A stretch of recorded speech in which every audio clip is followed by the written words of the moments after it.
Okay class, today we are going to cover up the case of what happened when the internal pressure flows inside the thin cylinders.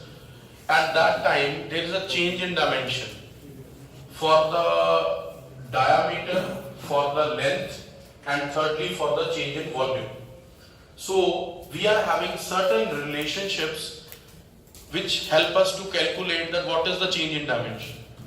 Now let us see that when you are having, you know that the circumferential stress or the hoop stress is PD by 2T. We use this relationship. For the longitudinal, we are having PD by 4T. You also know this relationship for the longitudinal stress which acts parallel to the longitudinal axis. Your third one is that how to calculate the change in dimension. Now for the change in dimension, in earlier classes we have studied that for the change in dimension, we have three changes in dimension. First is diametrical change, second is longitudinal change, that is the length change, and third is the volume change. So for the diametrical change, it acts along the circumferential stress. So that means we can calculate first of all the circumferential strain. Now we know stress is directly proportional to strain. That means stress C is equal to your circumferential strain into E. E is your Young's modulus. So we know that if stress C, that is the strain C, we need to calculate, we are having this relationship. Simply we calculate the change in diameter by change your circumferential strain divided by delta D by D. You know the diameter, you know the strain you have calculated from the relationship, you simply get diameter.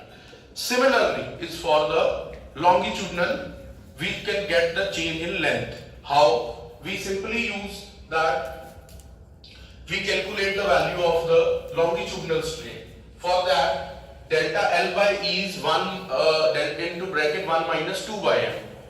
1 by M is your Poisson ratio.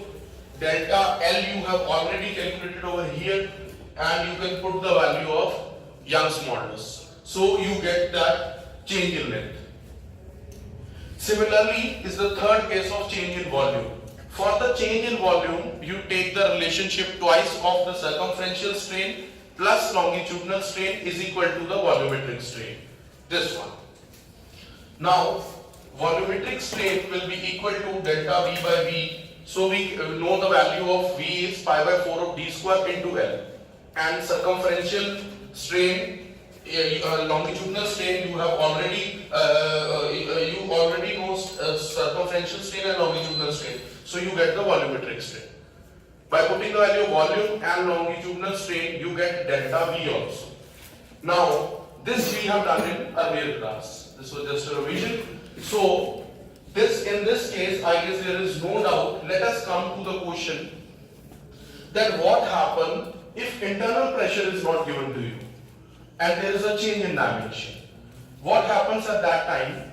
We will use circumferential strain and longitudinal strain. Both the equations, we use that two equations to calculate the value of the internal pressure. That internal pressure will decide that what is the bursting force. Let us see the case, how it happens. See one numerical, you have given with the length, diameter, thickness, change in your volume. It is just a volume. Your change in volume is given. E is given, Poisson ratio is given.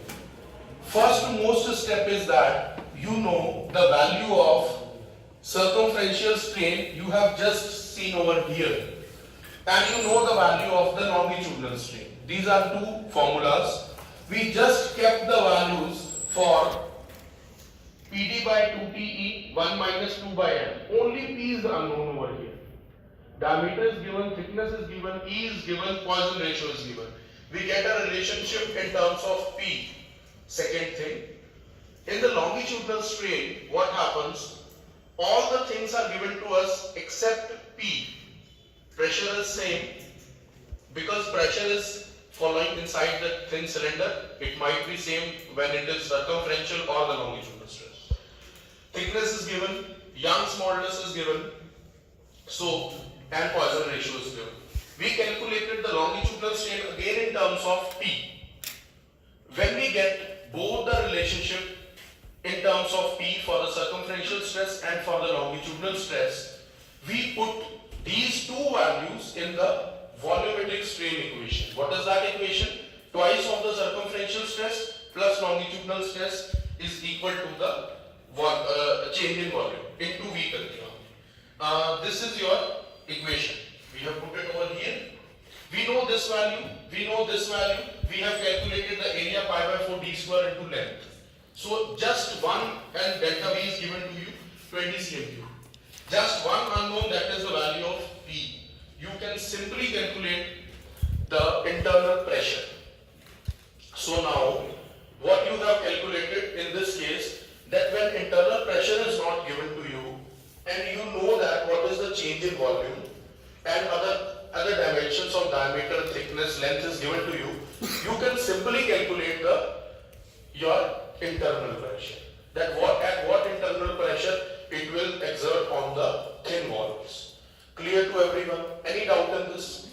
So this was simply the case. After that, you can calculate the hoop stress at which force it will burst. That is PD by 2T. Okay. So this was simply a case when simply a case of change in dimensions. That what effect the internal pressure on the thin cylinder affects when there is the internal pressure. It has two cases now. That what is the change in dimension when internal pressure is given, and second is the case what is the pressure due to which the changes is being occurred. Okay. So this was all about the thin cylinder's change in dimensions. Any doubts? No?